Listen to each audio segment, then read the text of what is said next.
Marriage was created by God, and God, who created marriage, listed several qualities that are needed in both the husband and the wife for a marriage to be happy and successful.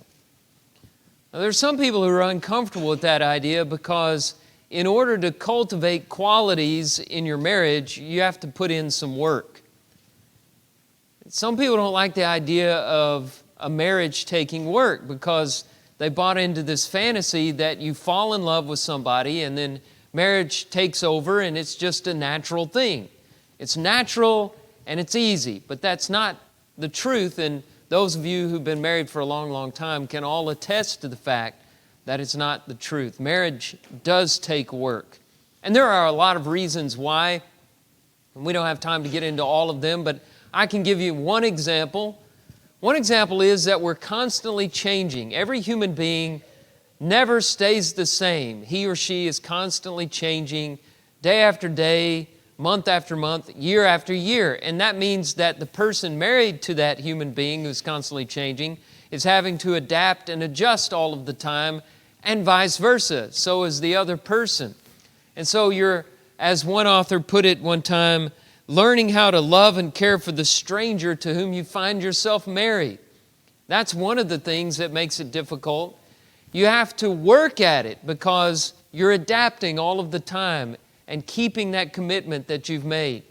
And so God has given us qualities in the Bible to adapt and to follow and to cultivate in our lives to make marriage great. And He's done this distinctly for husbands and for wives. And we could go all over the Bible and find these qualities, but I want to stick to the book of Proverbs because there are so many just in that one book of the Old Testament.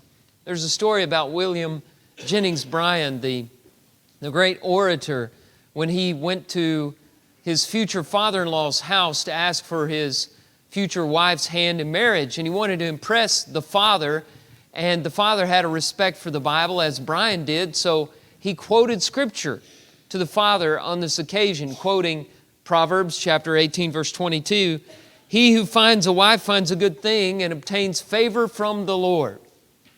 And he was surprised when the father returned with a quotation from Paul in 1 Corinthians 7. "So then he who marries his betrothed does well, and he who refrains from marriage will do even better." Fathers, keep that one in mind. If you've got any daughters, it might come in handy sometime. But Bryan was always good on his feet, so he replied, according to the way that he told the story, well, Paul had no wife and Solomon had 700, so Solomon knows better. I don't know if having 700 wives makes you better at marriage advice, but Solomon was inspired, and the wisdom we're going to be studying from the book of Proverbs comes from God through Solomon. And so we're going to look at these qualities that every wife should cultivate in her marriage, every husband should cultivate in his marriage. And we're going to start with the wives and follow with the husbands. And as we look at these, we'll challenge ourselves to make our marriages great. So starting with the wives, here's the first quality. She should be excellent. And this comes from Proverbs chapter 12, verse 4. "An excellent wife is the crown of her husband, but she who brings shame is like rottenness in his bones." The word translated excellent here comes from a word that has to do with strength. And so what it means is that a wife who has excellence, a worthy wife, brings stability to the home, makes the home strong. This is a character attribute. It's an inner quality. And I know that many people are emphasizing beauty and attractiveness is important to them, but let me tell you, inner beauty is so much more important than outward beauty.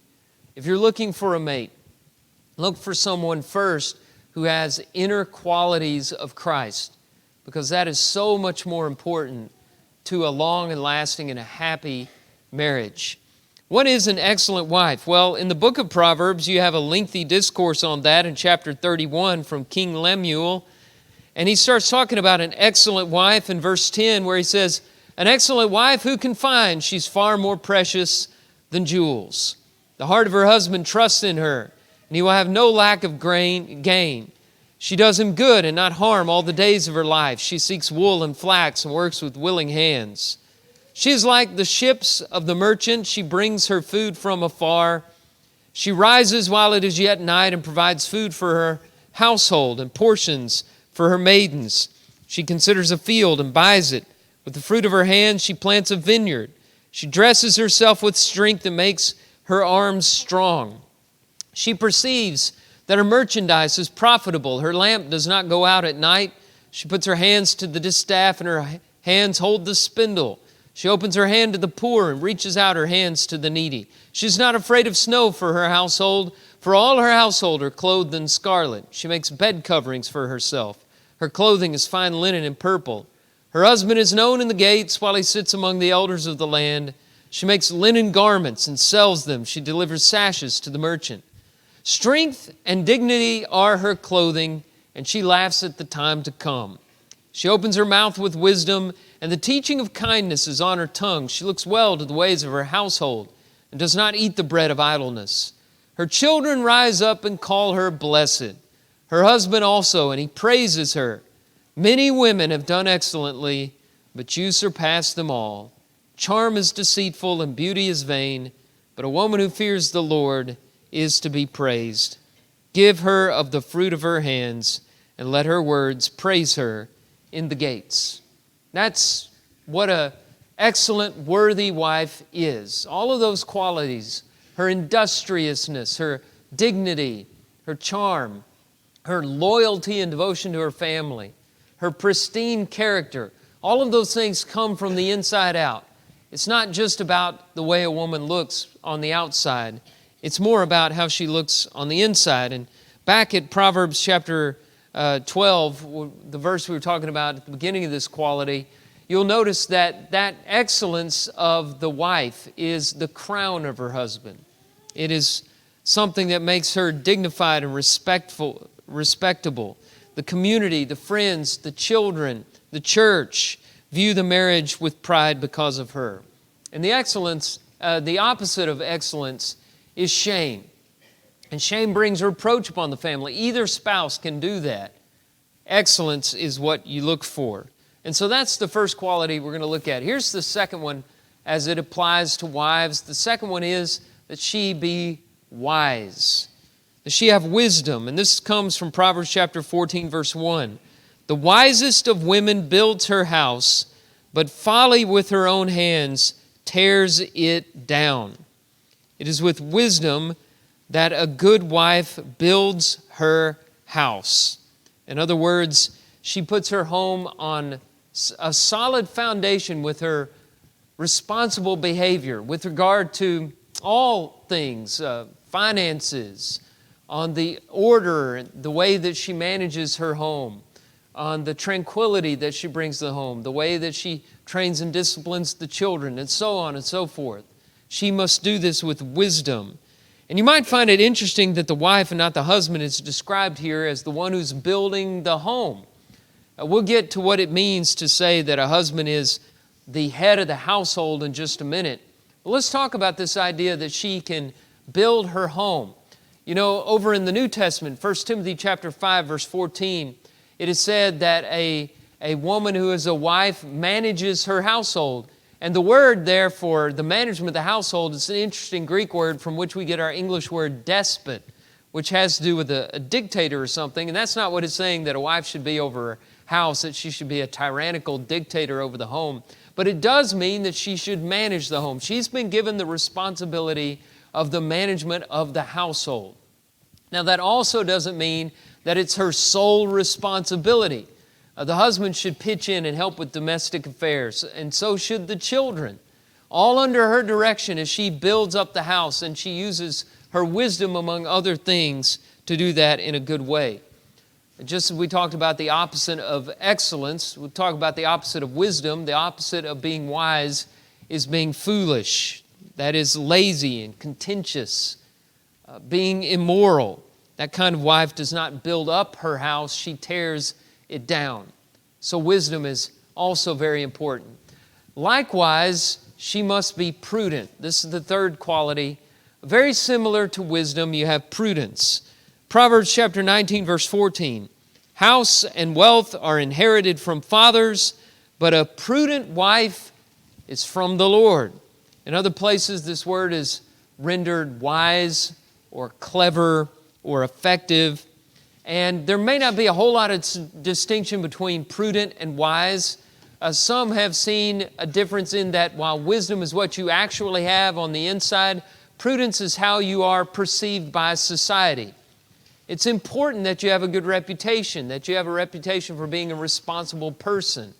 Some people say, well, I don't care what other people think. I'm going to be my person, my own person, and what people say doesn't matter. But inasmuch as you can control it, you should care what other people perceive you to be. Perceptions do matter whether we like it or not. And you can't always control that, and I understand that. And I know that people say unfair things and things that aren't true. And when that's the case, that's beyond your control. God won't hold you accountable to that, and neither would your spouse. But sometimes we bring trouble on ourselves, right? And we ruin our reputation, and that's harmful not only to us, but to our spouses and to our children. And so we need to do as much as we can to make sure that we have a good perception in the community, and that's part of what it means to be prudent. The last quality I want to talk about with regard to the wives is that she be a good thing. A good thing. That's Proverbs chapter 18, verse 22. He who finds a wife finds a good thing and obtains favor from the Lord. Inspired wisdom declares the role of a wife to be something honorable and something that is good. And society is not really preaching that message today, is it? It's saying no roles.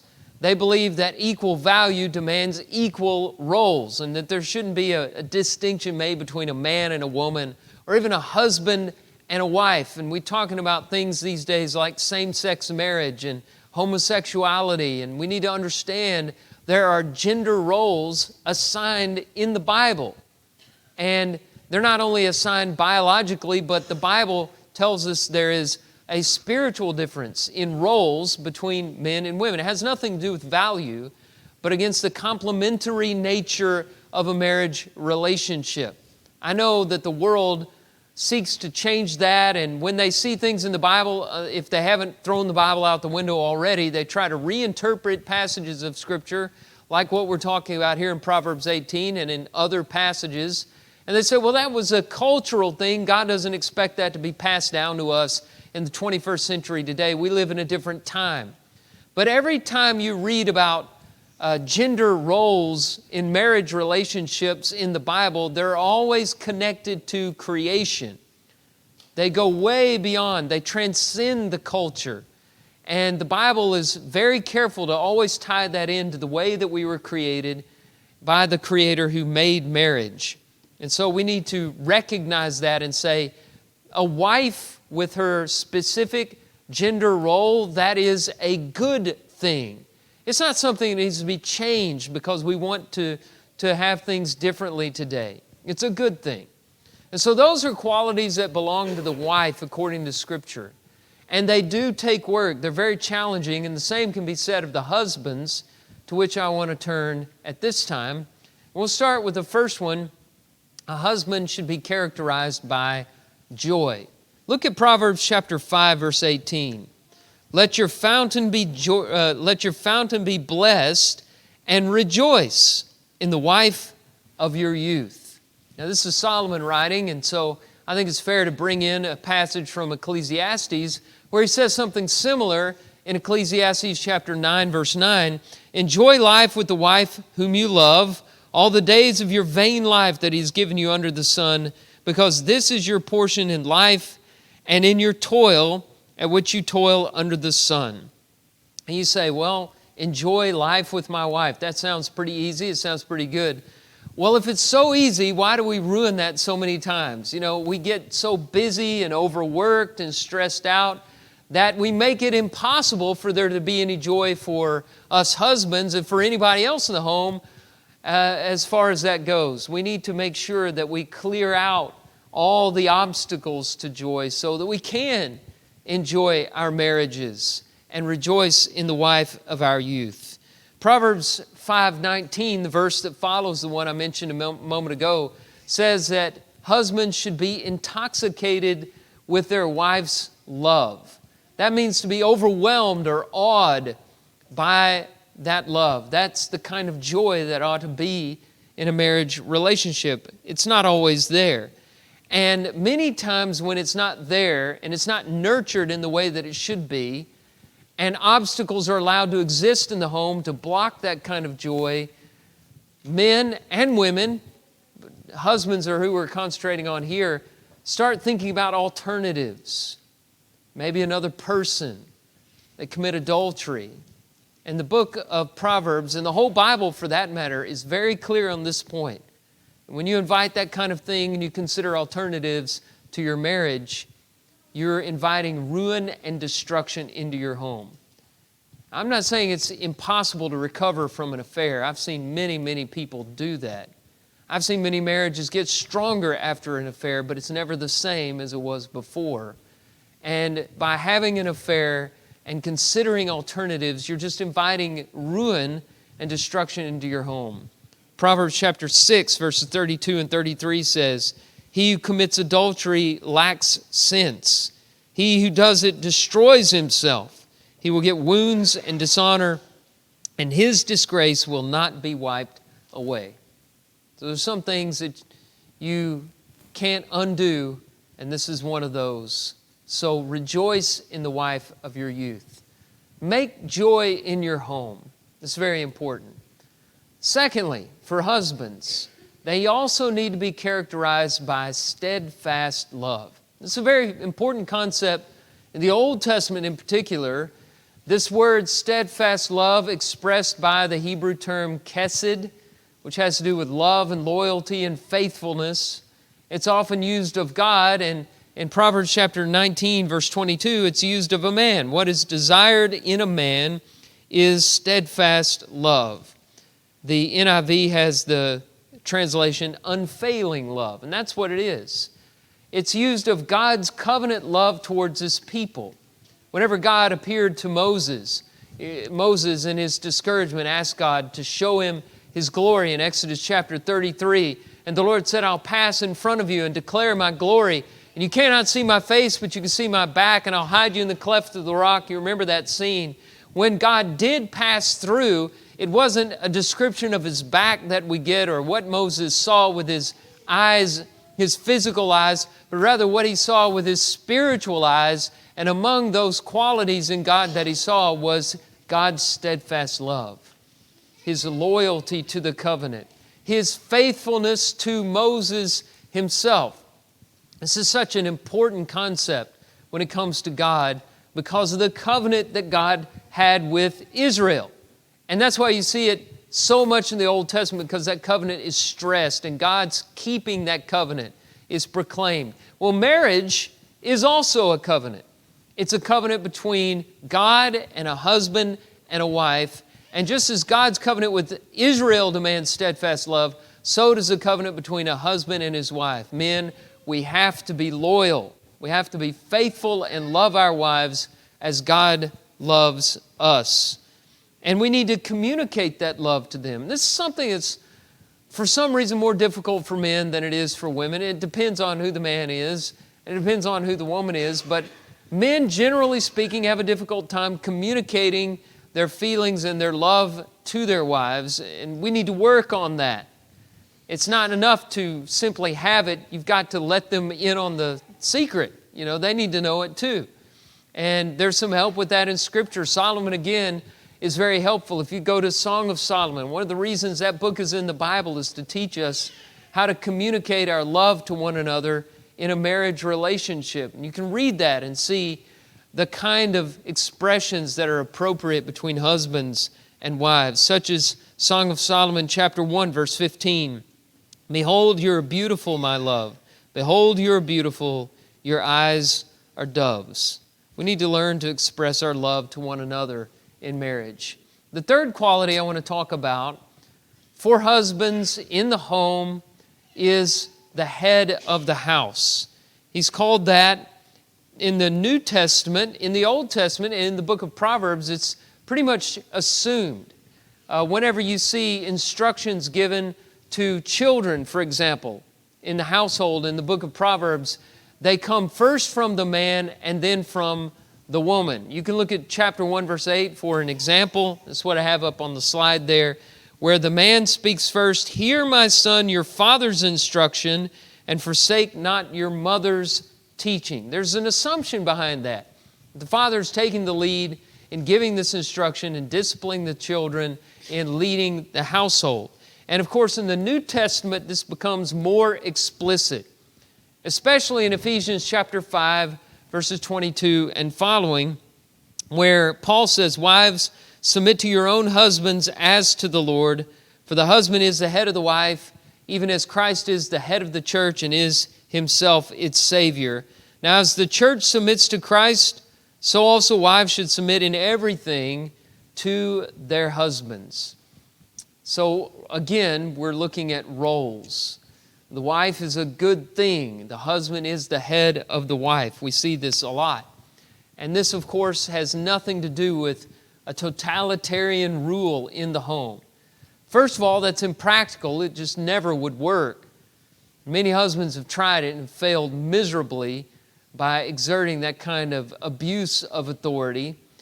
But it's a kind of leadership all the same. It's not a leadership through rule or force or power, but rather it's the leadership that we see exemplified in Jesus Christ. And how did He lead? He led as a shepherd. He led as an example. He never expected the people following Him to go somewhere He Himself was not willing to go first. And that's how husbands should be leading in their families, leading the way by example as a shepherd leads his sheep. Perhaps it's helpful to look at the etymology of our English word husband, which means band of the family. A husband is somebody who bonds the family together. He is a leader who works to save the family, to keep it together. He sacrifices everything to make sure that they're healthy and they're well and they are provided for. That's the concept in the Bible of the husband's role. And anybody who wants to say that the Bible is asking for a totalitarian rule or a dictator or an abuse of authority isn't reading it objectively. They're reading things into the Bible. The Bible has a very unique leadership stance. And maybe that's why the confusion is there, because in the world, leader means reward and wealth and power, and that's not at all why you get into leadership in the Bible. In the Bible, you get into leadership to deliver and to save and to rescue and to sacrifice and most of all, to love. Husbands, love your wives in your leadership and in every respect. Let's look at this next one. Gratitude. Have you ever thought about this? That it's the husband's responsibility to show gratitude for the marriage relationship. He recognizes the truth of Proverbs chapter 18, verse 22. He who finds a wife finds a good thing and obtains favor from the Lord. We talked about that in respect to the wife just a moment ago. But now we're talking about it with respect to the husband.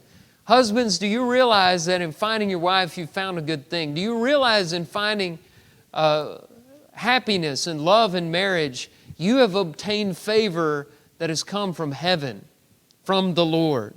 Every day he's married to this woman he expressed vows to on their wedding day. He should thank God for giving him his wife. There was a time when that gratitude was prevalent in America, but it's waning now. And the statistics are scary about how marriage is doing in America today. I'll share some with you this morning. In 2010, the Pew Research Center found that 39% of Americans say marriage is becoming obsolete. That's a large percentage of people. And over the last 40 years, leading marriage indicators have been in steady decline. The divorce rate is nearly twice the rate it was in 1960. In 1970, 89% of all births were to married parents, but today only 60% are. And most tellingly, over 72% of American adults were married in 1960, but nowadays only 50% of adults are married. Cohabitation is on the rise. People are choosing just to live together instead of getting married. That number has grown exponentially over the last 3 decades. Today, more than half of all people live together before getting married. In 1960, virtually nobody did that kind of thing. 1/4 of all unmarried women between the ages of 25 and 39 are currently living with a partner, and by their late 30s, over 60% will be doing that. Behind the practice of cohabitation is the assumption that most marriages are unhappy. The young people who are growing up today realize that 50% of all marriages end in divorce, and their assumption is the other 50% are pretty miserable. And there's also this idea that, I'm going to try this partner out before marriage, and marriage will be more likely to be successful if we live together for a while beforehand. The statistics bear out the exact opposite. Those who live together before they're married have a less chance of success in marriage than those who never do that and get married first. And so we're in trouble in this country. The numbers are going in the wrong direction. We need more commitment to one another in marriage. And we need to realize that God has created this institution to be the one for a man and a woman to live together in marital happiness. Let's go to one more quality of the husband, and that is the husband is to be a friend to his wife. Proverbs chapter 2, verse 17 speaks of one's spouse as a companion. That's a unique word in the Hebrew language. It can be defined as a special confidant or maybe a best friend. I was reading through this list of bulletin bloopers one time. Sometimes there's a typo in a bulletin, or you just word something awkwardly, and this was a funny one. It said, Irving Jones and Jesse Brown were married on October 24th, so ends a friendship that began in school days. I don't know if that was a blooper or if that was the truth. If it was, Irving and Jesse didn't quite get the concept of marriage. It's supposed to be a friendship. It doesn't end the friendship, it begins the friendship, and it should grow stronger and stronger as the years go on. Friendship is a developing oneness between two people that grows stronger. And the best kind of friendship, of course, is that will help you get to heaven. And so, again, I speak to those who may be looking for a marriage partner, anticipating marriage. Maybe you're very young. You need to get this in your mind right now. First and foremost, above all other things, look for somebody who will help you get to heaven. Because there are a lot of people who are married to people who are not helping them get to heaven, and are actually trying to keep them from that goal, and that can make marriage very, very difficult. That's the first and foremost thing. Look for a friend, which is somebody who will help you go to heaven. When God created Adam, He created one human being. All the animals in the animal kingdom were created in pairs or more than that, but for some reason, the first human being was created alone. And of all the things God created, He said all of them except one was good. The one thing that He said was not good in Genesis chapter 2, verse 18, was that the man should be alone. So He created Eve, a suitable companion for him. And Adam, in his joy, said, "This is now bone of my bones and flesh of my flesh. She shall be called woman, for she was taken out of man." Marriage is a gift from God. But it's work. To develop these qualities, I think we can all agree, it takes work. And that's the way it's supposed to be. You're not supposed to just fall in love and then marriage will be just this natural thing that takes over and you're an autopilot all your life. You work for something of value. And marriage is extremely valued. And we work for that. Well, it's not a surprise that many times an analogy to our relationship with God is a marriage relationship. It may be the strongest human relationship. And so what better to describe the love that God has for us in calling us a bride? Maybe you're a part of the bride of Christ. Maybe you have that steadfast love on your side. Maybe not. The great news is that God invites you to come into this covenant relationship as a husband invites his betrothed. God invites us to come into a relationship with Him where there's safety and security and love unbroken. Are you a part of that relationship? Would you like to become a part of that relationship? You can put on Christ in baptism today and make God your God. And if you have broken that relationship, He's gracious and merciful, inviting you to come home. Why don't you come home right now as we stand and as we sing?